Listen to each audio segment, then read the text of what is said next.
चौपाल पर इकट्ठा हुए हो, मैं उन सभी का हार्दिक स्वागत करता हूं। आजादी के 75 साल होने के बाद भी हम फिर भी पिछड़े हुए लोगों की गिनती में गिने जाते हैं।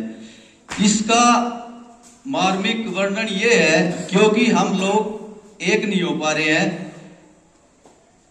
किसी भी क्षेत्र में। अगर हमें विकास करना है, क्योंकि हमारे पास शिक्षा के क्षेत्र में कोई प्रोग्रेस नहीं है, न्याय के क्षेत्र में कोई प्रोग्रेस नहीं है, दूसरा आईआईटी कोई प्रोग्रेस, किसी भी क्षेत्र में कोई प्रोग्रेस नहीं है, क्योंकि हमारे यहाँ मेहनती लोग तो बहुत है पर उनमें इच्छा शक्ति नहीं है क्योंकि आगे बढ़ के हम अपने आप को संभाल सके। क्योंकि हमने ऐसा काम कर दिया है, काम तो हम करते हैं, मेहनत हम करते हैं, पर पूरब के लोग उसका फायदा उठाते हैं।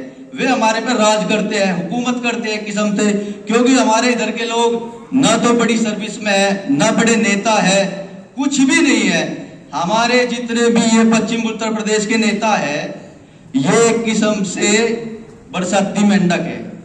जब अगर चुनाव का समय आता है तब तो हमारे पास आ जाते हैं, उसके बाद हमारी सुध लेने के लिए नहीं आते। इसका मेन उद्देश्य यही है, अगर हम इन प्रदेश बढ़ाना चाहते हैं उसको हमें उत्तर प्रदेश से अलग करना होगा, तभी हम अपने मुद्दों को रख पाएंगे, अपने लोगों का विकास कर पाएंगे। अगर किसी भी परिवार को, किसी भी सामाजिक संगठन को या किसी भी जाति धर्म के लोगों को आगे बढ़ना है तो शिक्षा के क्षेत्र में सबसे पहले उन्नति करनी होगी। उस चीज के बारे में हमें हिंद प्रदेश को लेकर के चलना पड़ेगा। अब जैसे अध्यक्ष साहब है, इन्होंने सन 2015 में या 19 में यात्रा की शुरुआत करी, संगठन का निर्माण किया, हम भी जुड़े उनसे क्योंकि मैं बड़ो क्षेत्र से आता हूं। तो मेरी सभी भाइयों से यही अपील है, क्योंकि हम सबको साथ मिलकर चलना पड़ेगा। अब आप एक बात बताओ, जब सिकंदर भारत में आक्रमण करने के लिए आता है तो पोरस को बंदी बना लेता है, तो पोरस से सिकंदर पूछता है बताओ तेरे साथ क्या व्यवहार किया जाए, तो पोरस ये कहता है कि वही जो एक राजा दूसरे राजा के साथ करता है।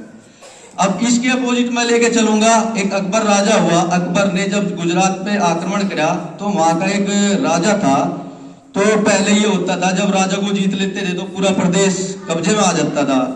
तो उन्होंने पूरा आक्रमण किया सब दरबारियों पे, तो महाराजा की खोजबीन हुई। तो खोजबीन करने के बाद राजा का पता लगा कि वो बाजरे के खेत में छुप कर बैठा है।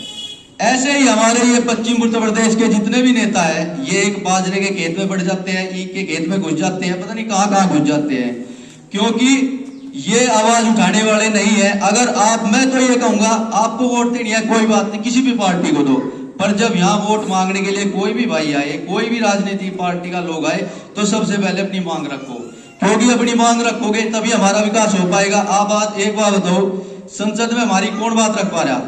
उत्तर प्रदेश का कहीं अस्तित्व है? पश्चिम उत्तर प्रदेश को कोई जानता है? कोई कल्चर है इसका? कुछ नहीं है, क्योंकि सब, अगर हम भी कहीं जाते हैं सब बोलते हैं हरियाणा से है, कोई कहीं से बोलता है अगर तुम तो यूपी के हो ही नहीं। तो जैसे सन 2000 में उत्तराखंड अलग हुआ, झारखंड अलग हुआ, झारखंड के नाम उत्तराखंड झारखंड हुआ और छत्तीसगढ़ अलग हुआ, वहां के लोगों ने संघर्ष किया, बहुत मतलब मेहनत की, तब जाके वे चीज मिल पाई। आज वे लोग